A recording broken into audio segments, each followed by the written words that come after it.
Hi, I'm Lisa, and today we're talking about the journal Economic Development Quarterly, also known as EDQ.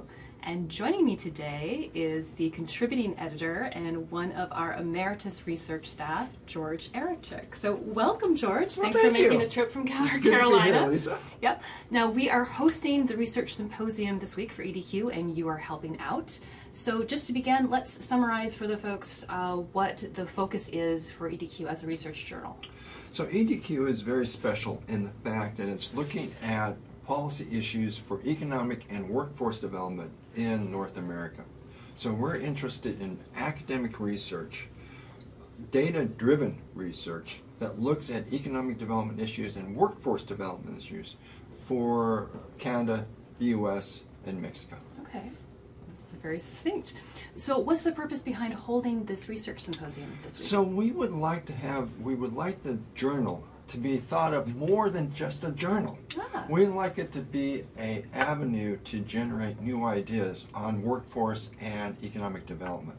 And so we see this as a way to facilitate conversations among academia, to look at and talk to among each other about possible policy options available for economic development, workforce development. The old adage is one mind's better than, two minds are better than one. Maybe three minds are better than one. And so we like to think of it as a way of pulling people together so that they can talk among themselves. Very often, economic researchers, economists, work by themselves and work very hard with the data.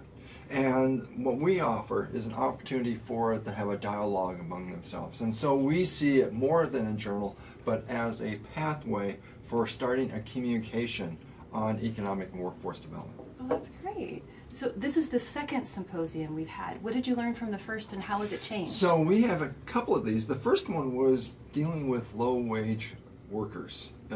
What is the regional response to low-wage industries?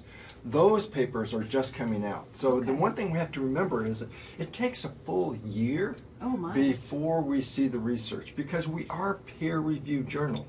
So what we're doing today, and what we did a year ago, is the idea generation. That what we have are people coming in who have an idea of what they want to research. They identified the database, they've identified the research question, they may have done some of the initial analysis, but it's at that point in the process that you can accept new ideas. Oh, I never thought about that, or I could approach it that way, or I should look at those papers. And so we want to get people at the very start of the research so that they can refocus on maybe they should go a different direction. That means then they're now going to be in the stage of writing up the manuscripts. So that could take another 6 months. Then the peer review process, which is sometimes can be very long. And indeed, I think one of the challenges we face for EDQ is the fact that whereas we want to explore issues that are important to policy, it is an academic journal, which means that the papers have to pass muster on econometrics and methodology for an academic audience, although it's geared to meet the needs of a policy audience. Wow, it's a very fine balance. It is some people would say it's a bridge too far. That the problem is that, yes, to maintain the rigor necessary for the academic community to say, yes, this is a good paper, and at the same time produce something that is approachable, accessible to policy people, is a very fine line. And what we do find is researchers are very comfortable with data, and they're very comfortable with torturing data. They will do different types of things to make sure that the data can speak. But they're not keen on coming up with policy options. Whereas the readership we want to reach is interested in policy. You've given me the data, you've given me the analysis. How can I use it?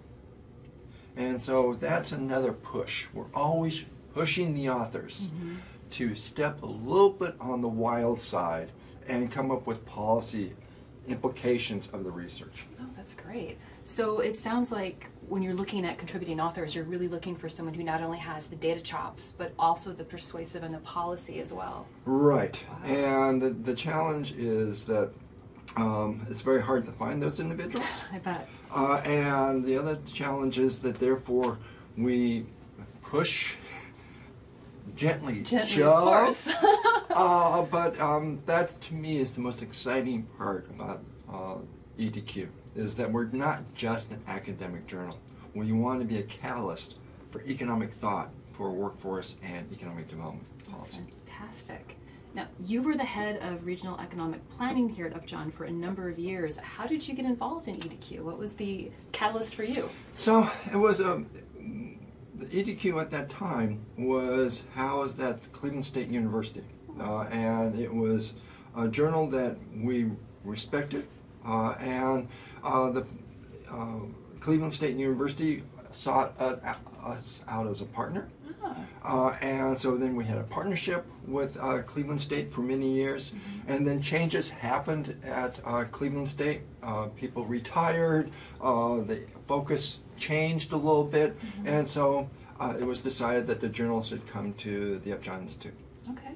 And in fact, we have to remember that Tim Bartek, who is a senior economist here, is a leading contributor to the field. I mean, there is even a instrument named the Bartek. Right. So he's a star in the economic development field. So therefore, it just seems very wise to us have the journal with this growing expertise that we have for workforce development, which has been our bread and butter for years, and economic development. So EDQ just had its 30th anniversary. It started in 1987. How has the journal evolved since 2002 when you came on? I think that the big evolution has been what we're doing today with the workshops, with the conferences, the mini-series. Before this, EDQ was simply a journal, and a well-run journal, but just an opportunity for academics to publish their works. And so because of the leadership of Randy Everts and with Tim Bartek, we've been able to now grow the journal into being also this meeting space for academics to talk about issues for economic development. And the key here, I think, in thinking about it, is that unlike other fields, economic development and workforce development covers a broad waterfront. You have sociologists, you have economists, you have community organizers, you have labor force specialists, you have network specialists, you have a lot of different people coming from different backgrounds looking at this issue. And so when you look at the journal, it's amazing all the different approaches to economic development that we're trying to cultivate. And we're hoping that these individuals who are looking at networks and looking at workforce development will meet with the people who are looking at business incentives and try to have a conversation with each other. And I will say, such a huge scope would be impossible for us to do without our associate editors. So for you associate editors out there, thank you. The associate editors, and we have about 14 or 15 of them, are the workhorses because they have very good skills. Their coverage in terms of all the subject areas are robust.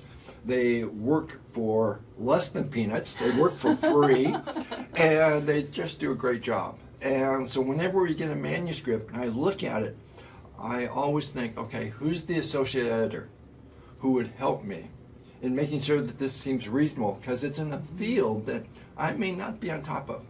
So so the EDQ really is a team effort, and the associate editors and the co-editors, and let's not forget the peer reviewers, who also work for less than peanuts.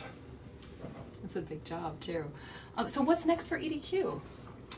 Well, I think what we would like to do is basically stay the course in terms of also looking at the journal as the place to do your research, to publish your research, but also more of these more special issues.